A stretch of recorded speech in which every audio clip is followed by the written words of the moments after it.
Posko Induk Pemenangan Paslon Gubernur dan Wakil Gubernur Aceh, Muzakir Manaf atau Mu'alim, Fadlullah atau Dekfat di kawasan Pango, Banda Aceh diresmikan dan dipersetuju oleh Abun Arongan atau Tunku Haji Sofyan Mahdi. Posko pemenangan tersebut merupakan posko pemenangan partai pendukung dan pengusung yang menyatakan dukungan terhadap paslon nomor urut 02 tersebut.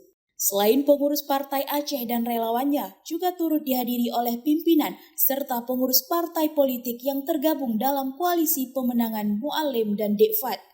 Calon Wakil Gubernur Aceh Fadlullah menyampaikan seluruh partai pendukung, pengusung dan rekan seperjuangan telah bersatu untuk memenangkan paslon yang diusung dan didukung oleh 15 partai politik, baik Parnas maupun Parlok Aceh.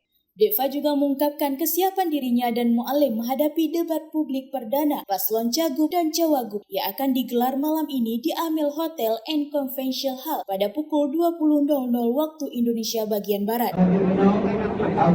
Posko pemenangan ini posko milik bersama. Ini adalah posko milik bersama seluruh partai pengusung. Di sini tempat kami memulai dan bergerak untuk lari lebih kencang ke depan. Sesuai dengan tema yang diberikan oleh KIP, kami telah mempersiapkan semuanya. Ternyata tema yang diberikan itu memang yang keseharian yang dialami oleh masyarakat Aceh, seperti syariat Islam, kemudian tentang kemiskinan dan tenaga kerja, pengangguran. Itu hal yang biasa, memang itulah yang dialami saat ini oleh kita masyarakat Aceh.